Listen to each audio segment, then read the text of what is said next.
today we will have an informal meeting about unit testing.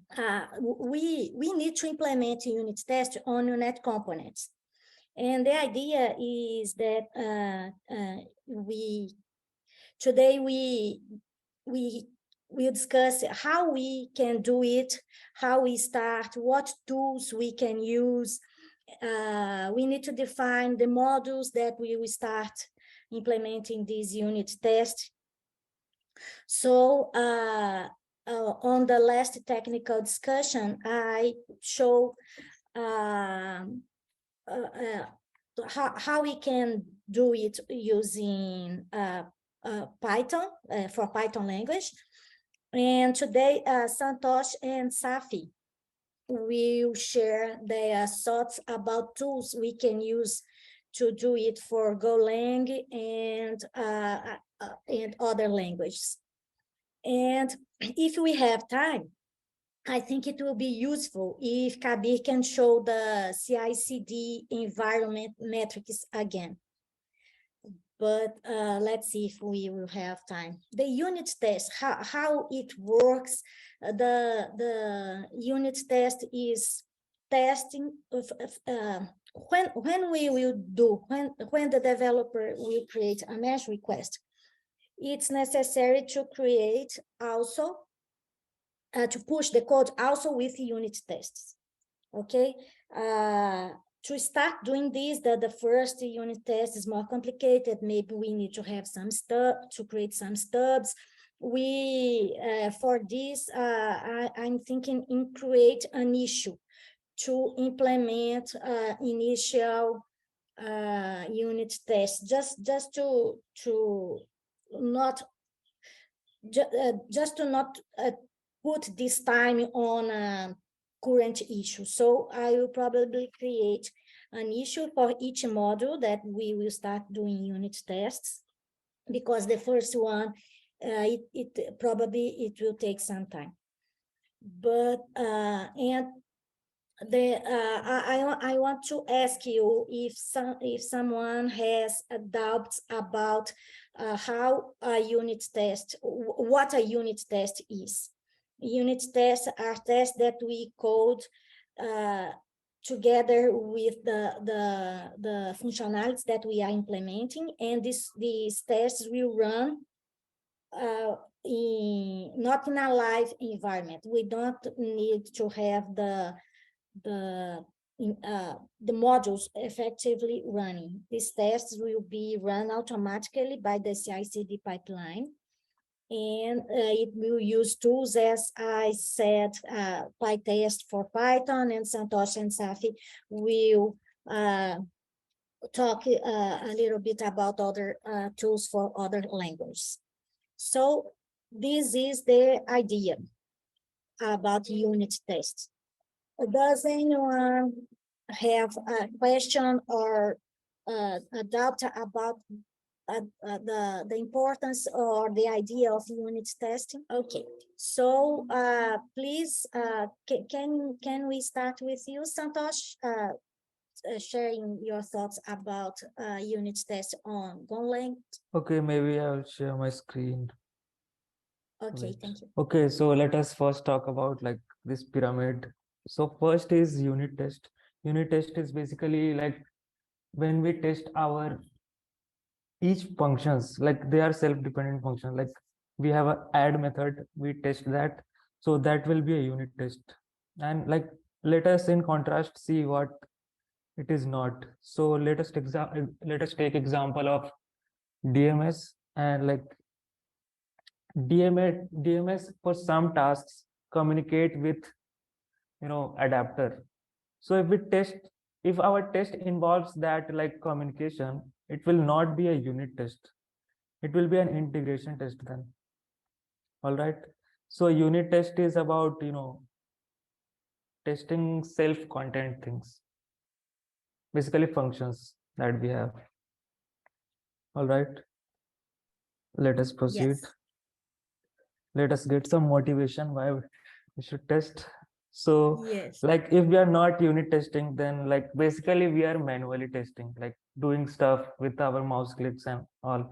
And it is very time consuming. Not very time consuming, but if the project proceeds, it will increase in complexity. So like, yeah, then basically we will be wasting so much time. And if we unit test, so if we do unit testing, any new person coming to the team can, see how that particular feature is being used. Like they don't have to break things to learn things. Like breaking things is like one of the way to learn things, but we don't have to break things. We can read the unit test and we can go forward. And like if we are developing something new, and like sometimes what happens is like we don't actively pay attention to like if something previous thing is breaking or not.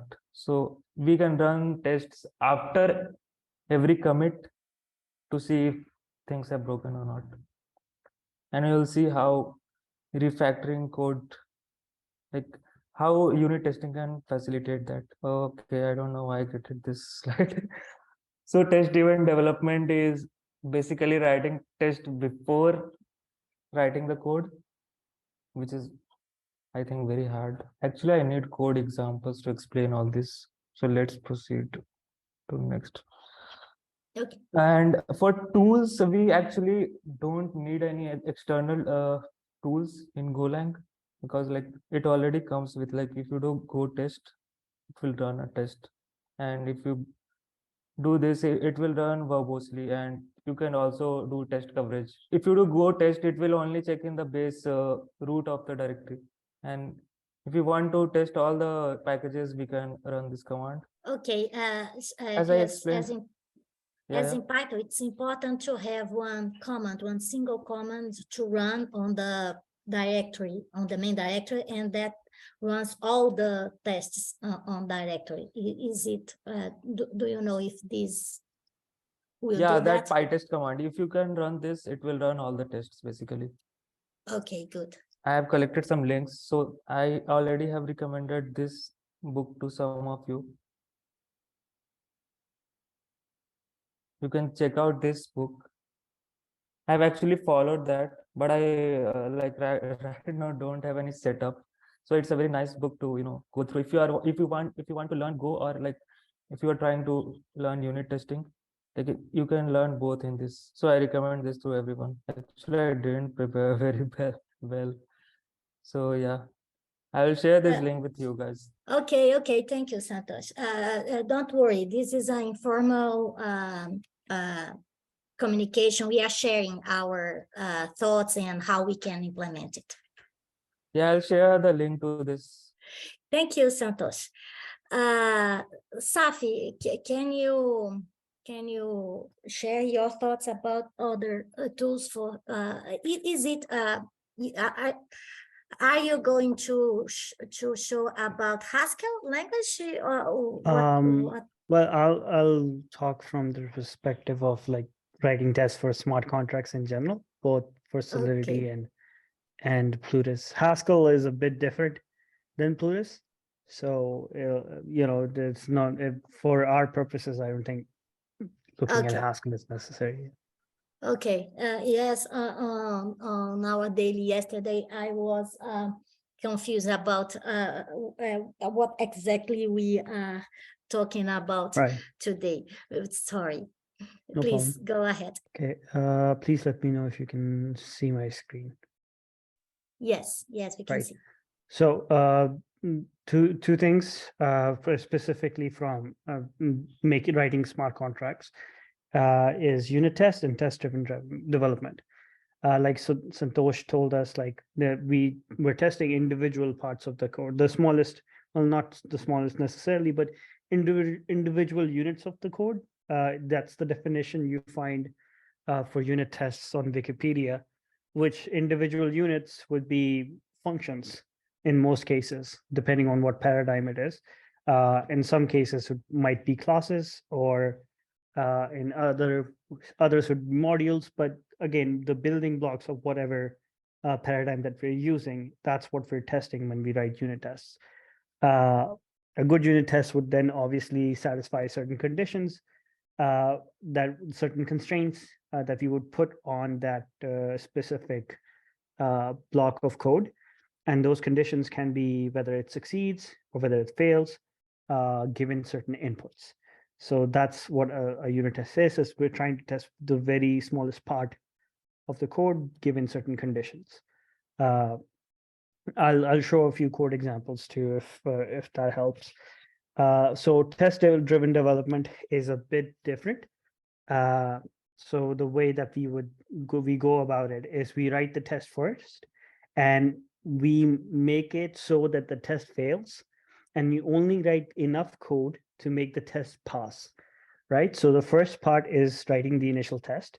I'll show an example of this. I don't necessarily like doing this. This is very cumbersome, but it's the way that the people that are very strict on test-driven development, the way they do it is they write the test first and make sure, and the test is just, let's say there's a function that returns a value, it's supposed to return 2. So the way that we would do it is we would write a test. It should return 2, for example, and then we run the code, and the test fails. Then we write enough code here in the refactoring cycle, actually, enough code to make the test pass, right? And then we refactor the code to make it a bit more readable or something along those lines. I don't necessarily like doing this, but this is the cycle that people follow.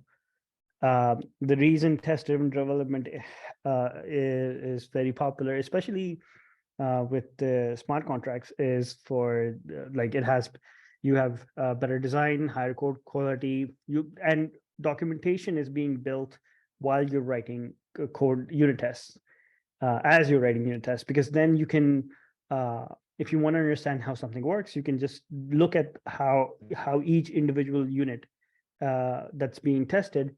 I'll actually show some examples of this tested, and that test actually demonstrates how that individual function works, which makes documentation very easy, because you can always look at the test and actually understand how to use it if you're looking to extend the functionality, which I find is actually the biggest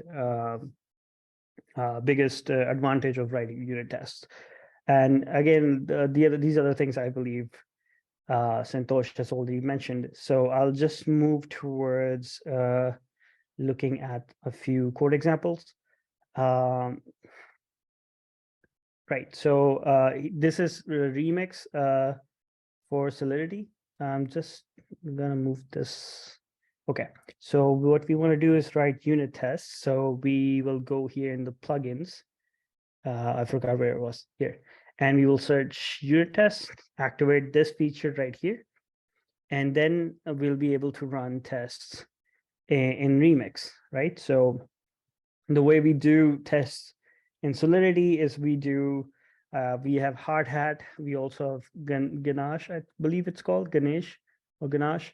That's also simulated blockchain. Chai is a testing suite. Brownie is a development library like Hardhat. Hardhat is in JavaScript. Brownie is in Python, and they'll both come with their own testing suite. Hardhat usually uses Chai. The one that we're going to be looking at is Remix tests, because it has built-in support in Remix, and yeah, it's easier to explain this. So if I was doing test-driven development, for example, for this smart contract, what I would be doing is, for example, let me just close all of these other ones. Okay, so we have this palette test right here. So if this is just before all, you can also here it is. Let me open this as well, so I can explain both how to do it in JavaScript and Solidity. So first we'll look at this. So if I was going to write unit tests, do test-driven development, I wouldn't necessarily write all of this code at once and then start writing the test. What I would be doing is I would go, for example, if I was going to test, it doesn't have all the tests in. Let's say if I'm testing this one function right here, this function, I would have just this function, the name of the function, and I'll go, first I would write the test. I would say function check or evaluate, give right to vote, and let's just paste it here. Right. Let me just put quotes around it. Right. I won't write this entire thing out because I'm not sure how to pass it. But like this, I would have this assert, and you'll see this in a lot of testing frameworks where we'll have assert, this assert keyword. And what assert does is to put a constraint on the condition, right? So let me just actually I'll just go through the motion. So I'll now the first thing that what a lot of people that are really strict on TDD would do, they would run their tests like so. Run. Oh wait, I think I haven't saved it. Yeah, stop. And I'll say I need to put in a certain, yeah, I also need, I'll put a console here, a running check, right? And yeah, I think that should pause it. 1 second. Oh yeah, I should make it public. My bad. Public, right? And save it. Yeah, okay.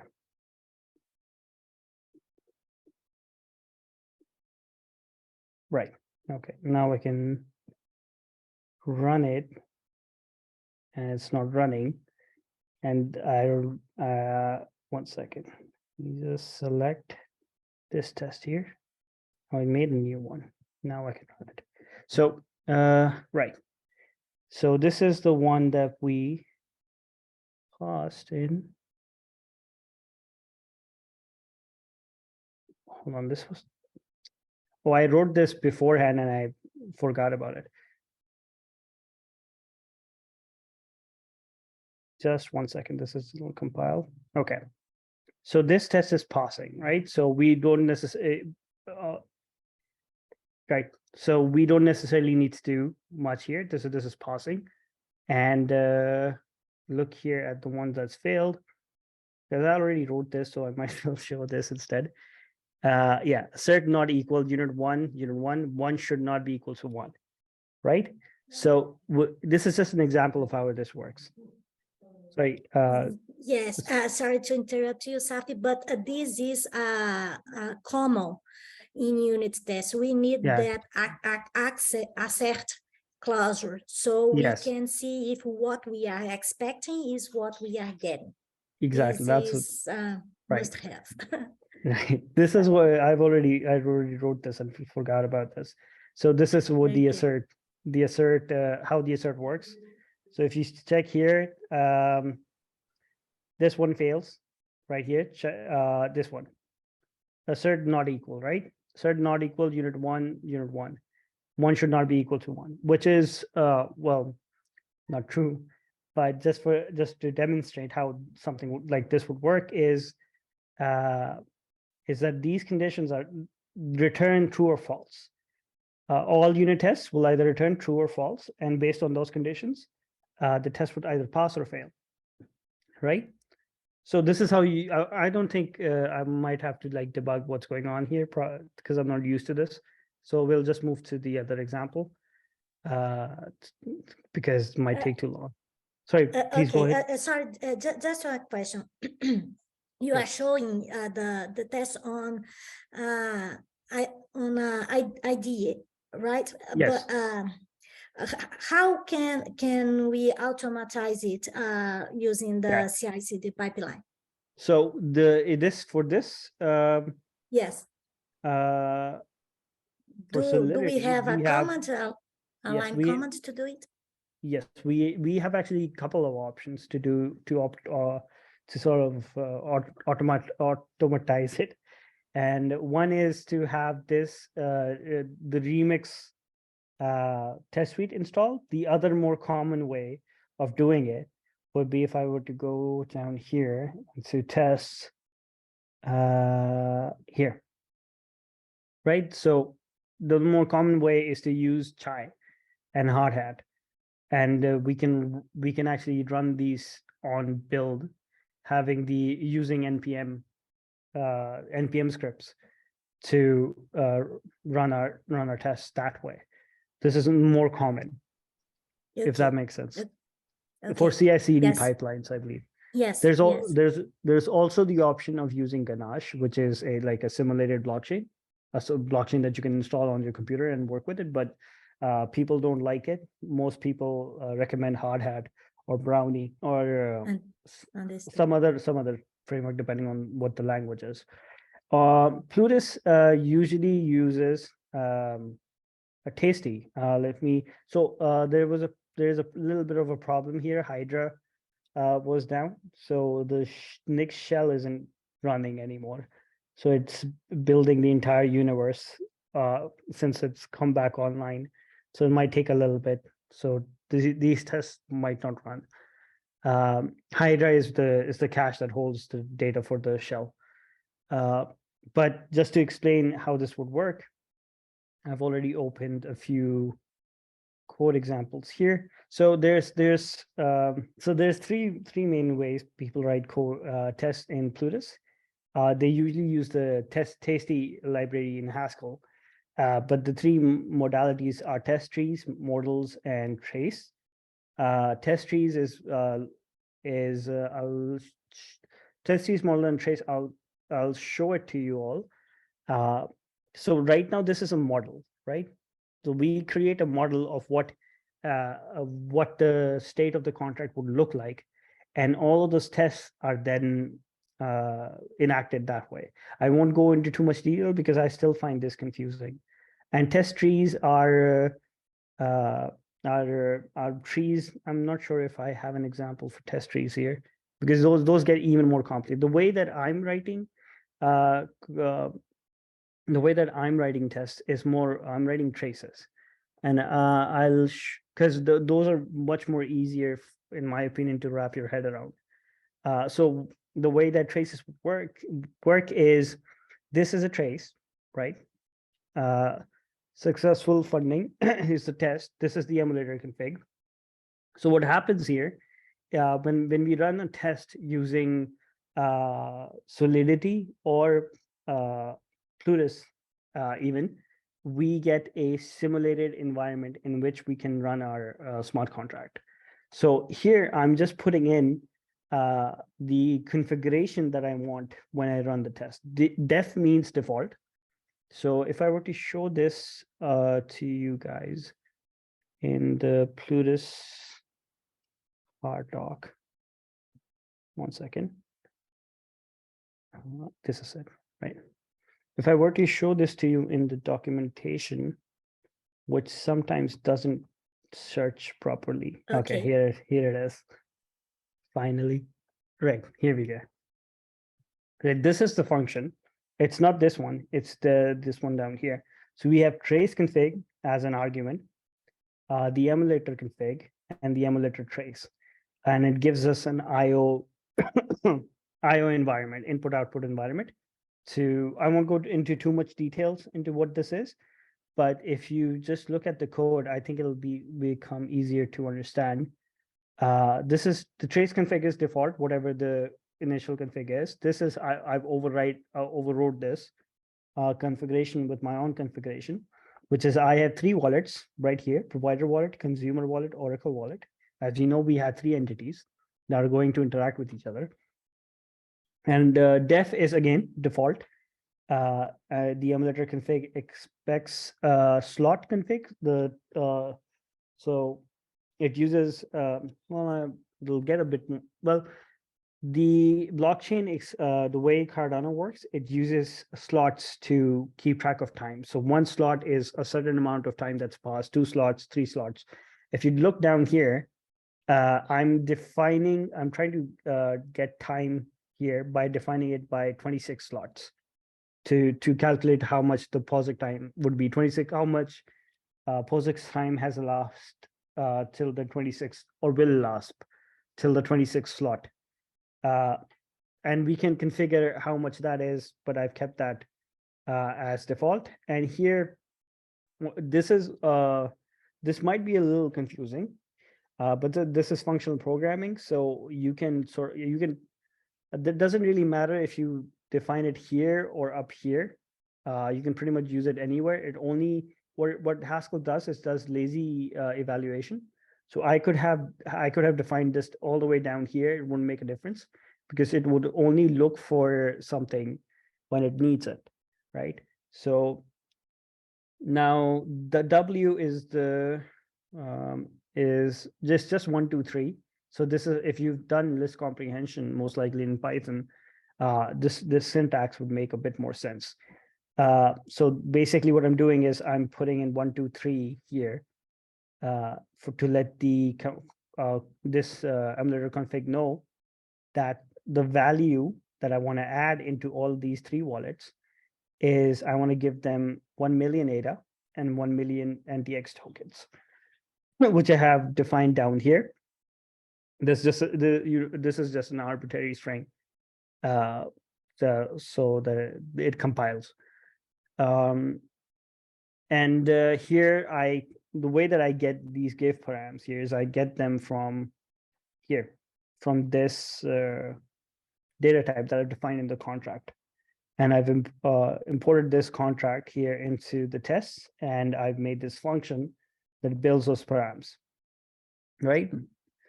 And this is the test, and I've commented out for dramatic effect. So test for successful funding. I'm unfortunately not able to run it because the Nix shell is still compiling.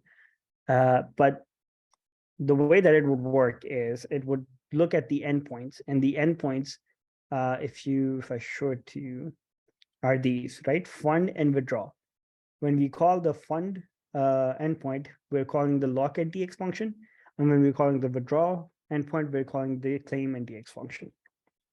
And what it's doing here is that the provider wallet, whose definition is up here, it's up here, known wallet 1.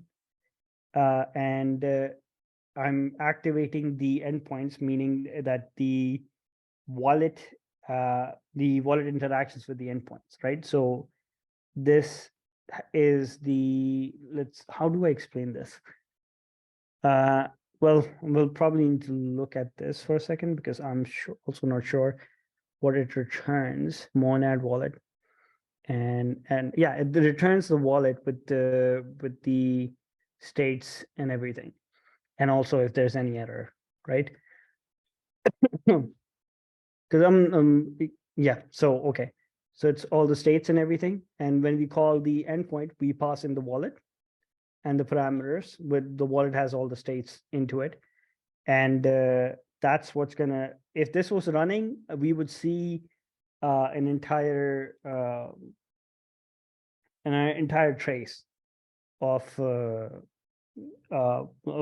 the wallet value was, what the wallet value is going to be, how much fund has been deducted, how much fund has been added.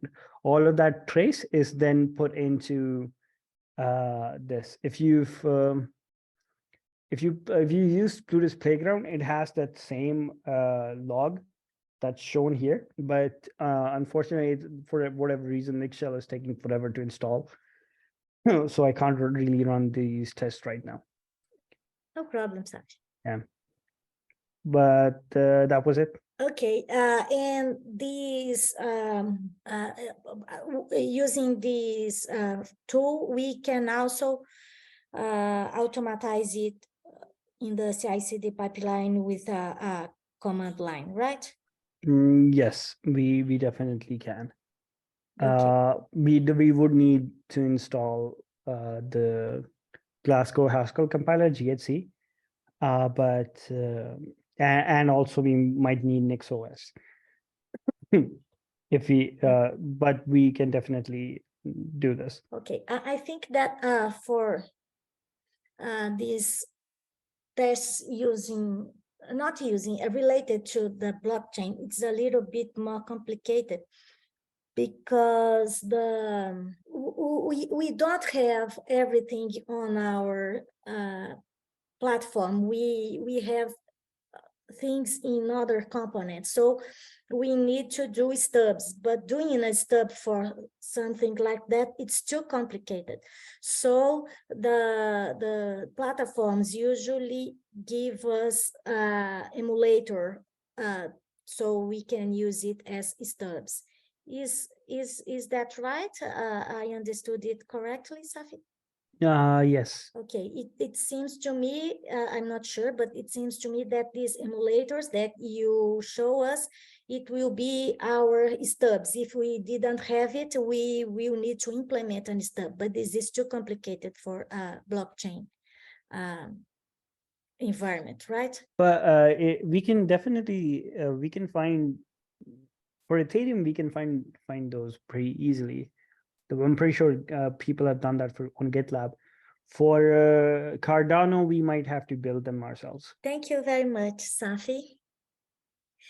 And does anyone have questions before we continue with? I think Kabi, can you show again that that CI/CD environment metrics that you show us on the last meeting? Yes, I think I can try to do that, and also to do a little bit more than that.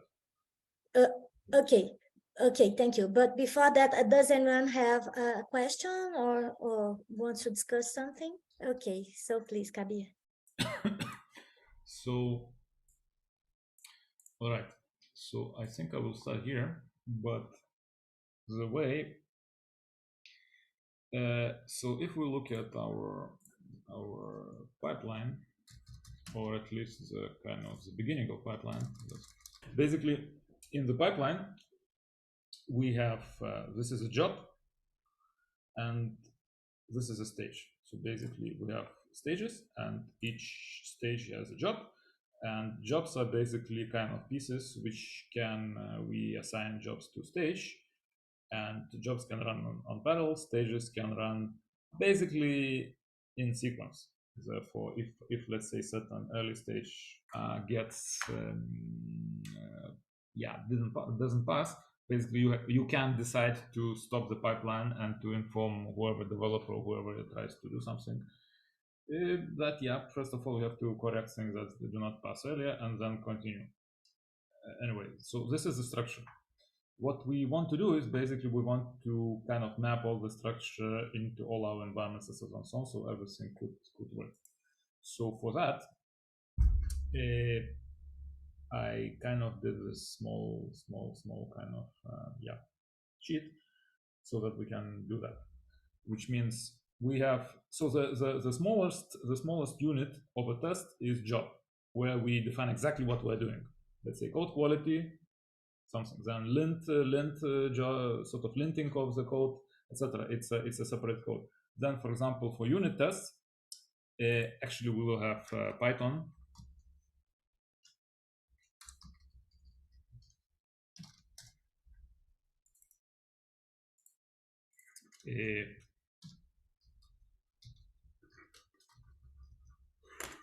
Go unit tests, and all of them will be in the same stage. Which so we can and then we will sort of will define whether they run or do not run depending on whether there are Go code in that repository or not, etc. and so on and so forth. Different different stages may run on different repositories. Right. The point of this is that the CI/CD pipeline will be kind of always changing in that sense, and it has to have this logic that I was explaining last time. That the whole point is to catch errors as early as possible. And also, if we may develop it, there will be new jobs, and we will be kind of assigning them to stages wherever we find them,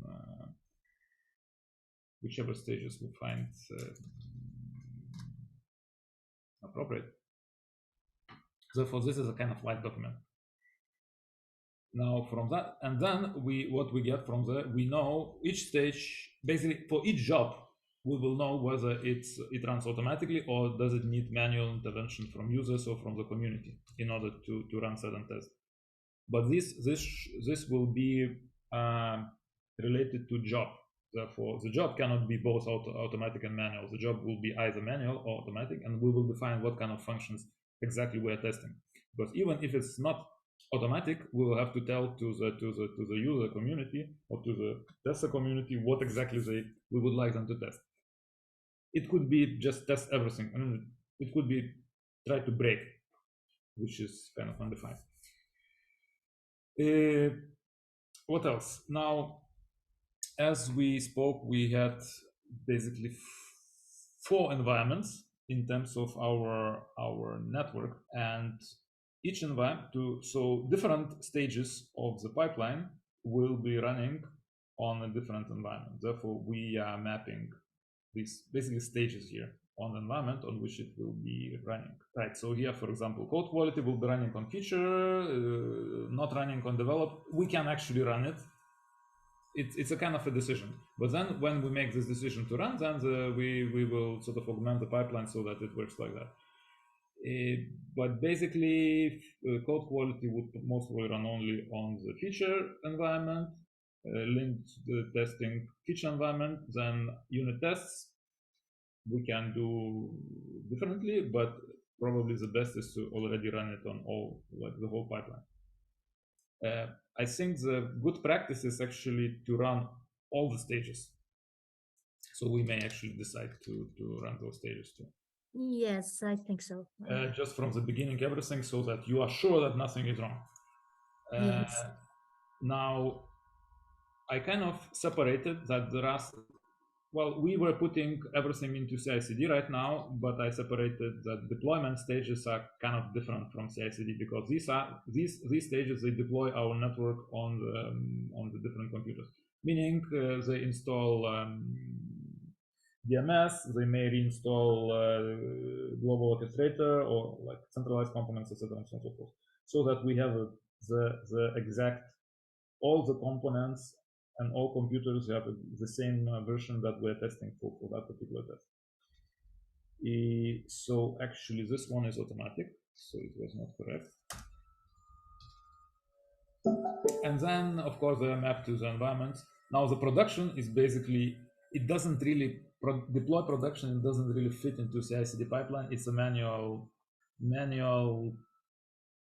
action, and we will have to do this manually on our side, and also, well, basically we'll have to announce it to the community, whoever is running production network, to update the DMSs. That's the way it will work. Now there are different triggers for each. So what is the environment? We have feature, develop, staging, production. So environment is basically a bunch of computers that we're running. Feature environment is computers that we're running and we have direct access. Develop environment is these computers plus community provided devices, so that it's bigger one and we can test kind of larger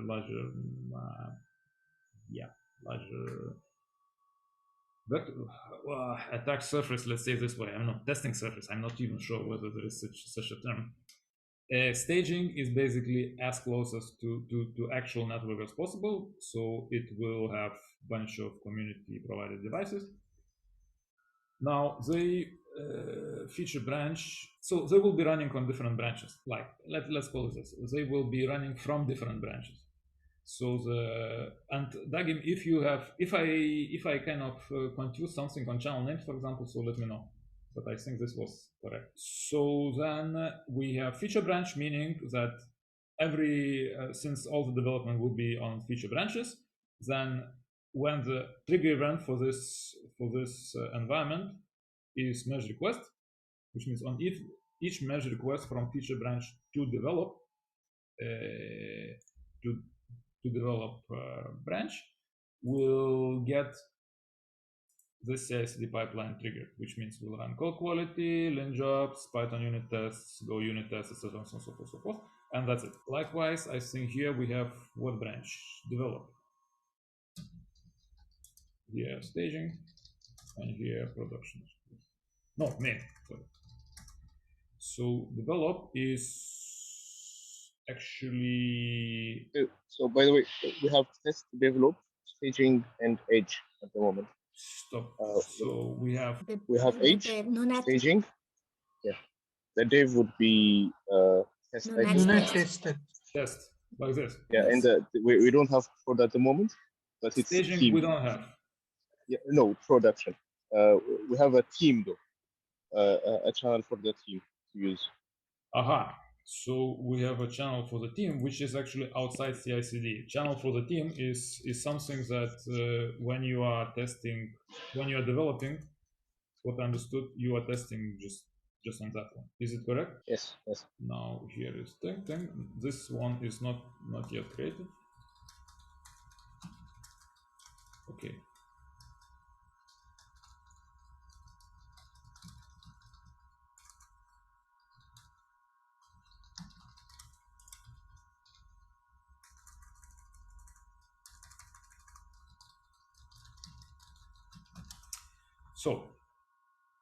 So then we have this. This is manual. Basically, all these things are manual, which means that, let's say for the, and that is actually the difference here depends on how heavy are the tests. But since we will have a bunch of people joining with their computers, most probably we'll run, let's say, develop tests every week, which will have to be scheduled and coordinated with the community testers, etc., and so forth, so that I can onboard the machines on the particular, with the particular versions. And then we will run, let's say, these ones. We can also run certain, since this one, whether it's running on certain environment or not, is mapped not to the stage, but to the job. So it could happen that some jobs we will run, let's say auto jobs, we may run on the developed network. However, other jobs from the same stage we will not run on the developed network because, I don't know, we will have to map. But the point is that we want to catch all the bugs on this environment. However, if we see that there are certain things that we can test and catch earlier than that, we have to move that job into earlier environment. That's kind of the logic. And out of all of this stuff, we get this kind of matrix, which just visualizes how do we run the pipeline. So that was kind of, I see, NuNet prod, NuNet staging, NuNet test, NuNet team, NuNet edge. Kevin, just time check that we have only like five minutes. Yeah, so I finished the sort of update. I also wanted, maybe there would be a point to say something about behavior-driven development, but I didn't prepare anything, so maybe not today. If that makes sense, if anybody is kind of interested. Otherwise, I think it's a good point. We need to get it clearly how the importance of this test. We can do things fast and with high quality doing these tests, and it's very common on community, and we need to achieve that level too on NuNet. I think it will be good, Kabir. Regarding behavior tests? Yes. So in terms of, let's say, this moving, I mean, for example, yeah, okay, so I can prepare this for the next time, but yeah, next Friday, I think. and accept that bunch of people will be traveling next Friday, so we'll coordinate. But just for the last few minutes, the way I imagine we will move from we will position certain tests, whether they will be unit tests or functional tests or whatever, is, for example, we get now kind of bug report from the communities of something doesn't work. Basically, it's just we don't know where to position it.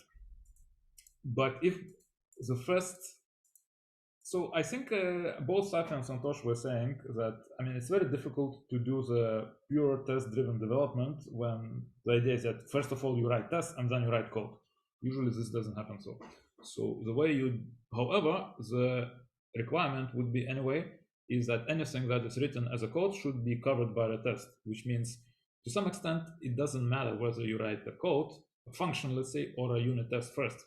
However, at the end of the day, when the function is written, there should be a unit test which covers that. And all these certain assets that Safi was showing is kind of very good to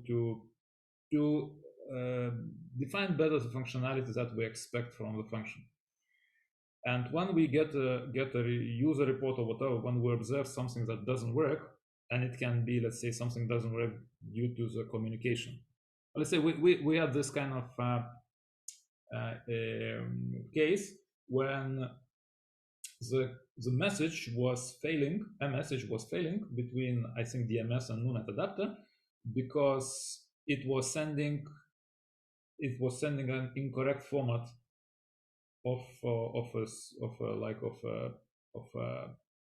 not a number but a text, or the other way around. I don't remember exactly. So while it was observed as a functional test because it was communication between two components, however, it can be checked on unit tests by putting the asset that the number that is coming has to be like formatted, or actually the sending component you have to check on the sending component whether it sends whatever format you need, whatever is defined by that.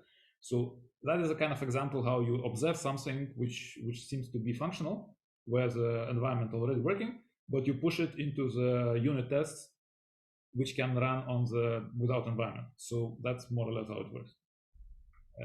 At least this is how I see it. Okay, thank you, Kabir.